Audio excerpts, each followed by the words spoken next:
A few years ago, my son Julian wanted to start a YouTube channel so he could share some of the cool stuff he's been up to. We had played with freeware editing software in the past, but knew that we needed to take it to the next level. And so we dove headfirst into the deep end with things like DaVinci Resolve for video editing, OBS Studio for capture and recording, like the whole 9 yards, right? Here's the thing though, neither of us had any real experience with professional grade software. We were vaguely familiar with what a video editor timeline looked like in an editing app, but DaVinci Resolve, that is like pro level stuff, and we were decidedly not pros. Julian tried to figure it out first on his own, and I tried to help as best I could. And we sat in his office, which doubles as his YouTube studio, staring at a pair of monitors for what seemed like an entire day. We were probably dehydrated and definitely needed some nourishment, or at least some glucose. And we were getting nowhere. We were just spinning our wheels, clicking around, watching the same explainer video over and over, trying to understand what we were missing. I finally said, let me watch some tutorials on my own. And once I figure some stuff out, I'll do my best to show you the basics. And so that's what we did. It involved me sitting for hours watching Casey Ferris tutorials on YouTube to get the lay of the land. And man, shout out to Casey for making videos that are informative and entertaining. And then I walked through the first few projects with Julian. Same with the capture and recording software so he could record gameplay. And then same with the upload process to YouTube. We pieced together the whole process one bit at a time. And now, Julian has mastered the whole thing, from the light bulb moment of a new idea all the way through production, editing, and uploading to YouTube when it's all done.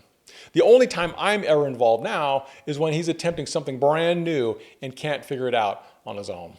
But there was this one moment that really captures what I want to talk about today.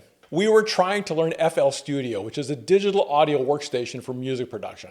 I thought I knew my way around audio recording software, but this, man, we were lost. There's this one part of the process where you insert instruments into a song you're working on, and it made absolutely zero sense to either of us. We were watching different tutorials, reading instructions, and looking at each other like, what are they talking about? The instruction we kept hearing was just drag the instrument onto the channel rack. We were like, channel rack? I could literally feel my neck getting hot as my chest and shoulders clenched tighter and tighter. There's this scene in the movie Cloudy with a Chance of Meatballs where the main character, Flint Lockwood, is trying to explain to his dad over the phone how to do something on his computer. It's pretty clear in the movie that dad is completely computer illiterate. And so Flint tells his dad, drag the thing into my email window and press send. And it cuts to a shot of his dad in Flint's computer lab, looking around all confused, going, window? Like he's looking for an actual window, right? Like total disconnect. Anyway, that line has become a thing in our house now. When we're trying to figure something out and we feel that frustration coming on, we'll look at each other and just go, window? Just to lighten the mood and remind ourselves, hey, we're learning something new and it's okay to feel this. Because here's what I've learned about learning. Frustration isn't a bug, it is a feature. Most people experience frustration as a negative emotion, something to be avoided, a sign that something's wrong, that they're not cut out for this, that they should try something else. I mean, our entire consumer culture has conditioned us to believe that we should be comfortable, that comfort is some kind of prize for a life well lived or a status symbol to be achieved. This messaging has been sold to us from the time we watch Saturday morning cartoons like, look how fun and easy your life can be if your parents buy you this toy, all the way till retirement communities sell us on golf courses and mausoleums. But I'm telling you right now, if you prioritize never feeling a negative emotion, you will cut yourself off from learning because frustration is the necessary emotional state associated with learning. Think about it. When you're learning, by definition, you don't know what you're doing. And when you're trying to do something you don't know how to do, it is frustrating. That's not a problem, that's the process. As one of my mentors, Dr. Wayne Scott Anderson says, discomfort is the price of a meaningful life. It means you will have to get out of your comfort zone in order to grow and learn. Psychologist Dr. Becky Kennedy talks about what she calls the learning space in a lecture she did at Duke University. I stumbled onto it on YouTube, and I'll drop a link in the comments. She says, resilience and success come from the length of time you can tolerate being in this space. The space between not knowing and knowing. The space where your neck heats up and your shoulders clench. The space where you're staring at a screen going, channel rack, and feeling completely lost. That space is painful, but it's also where learning happens and growth begins. Without frustration, there is no learning. Without learning, there is no growth. And without growth, there is no new contribution you can make to the world. Here's what I see happening. People assume that negative emotions are bad, and so they avoid the discomfort of frustration. In so doing, they decrease their level of effectiveness and start to get bogged down. Heck, I've been that person at times in the past. And although the frustration that comes with learning is still frustrating, I no longer perceive it as an existential threat. I also see people associating stagnation with getting old. It's just part of aging. Is it?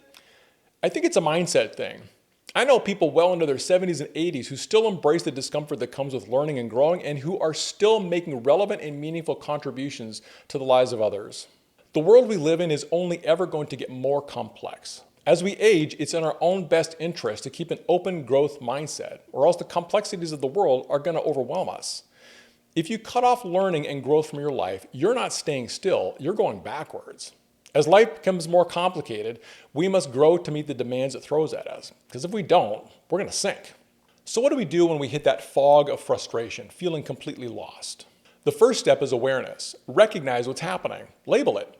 Say to yourself, I feel frustrated, and remember that this is normal. In fact, frustration is the signal that you're actually learning something new. Many people only want the sensation of relief and exhilaration of having learned something, past tense.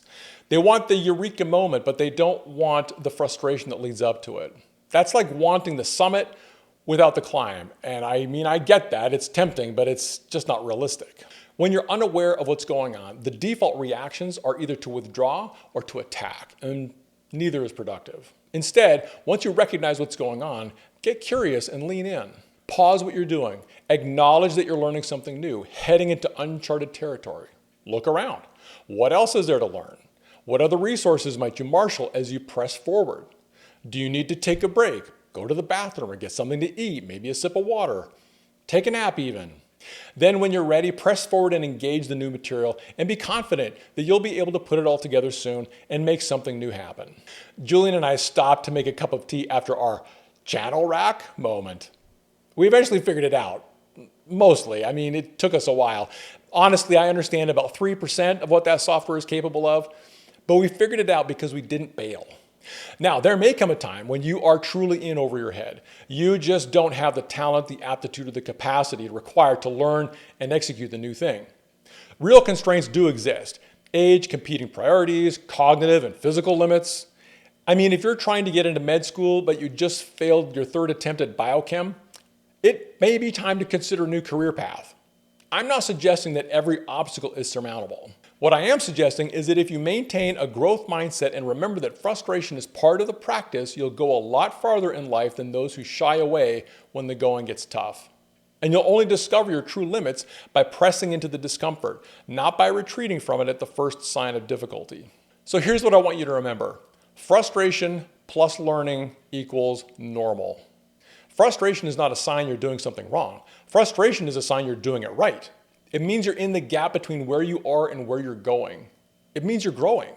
Next time you're faced with a learning opportunity and you feel yourself having your own channel rack moment, like I have no idea what I'm doing and it's starting to make me mad, ask yourself, what's going on here? And what is frustrating me? Then remember that frustration is a normal part of the learning process. Make sure you're treating yourself right to optimize learning, and then lean in and press forward. Embrace the suck, and it will suck.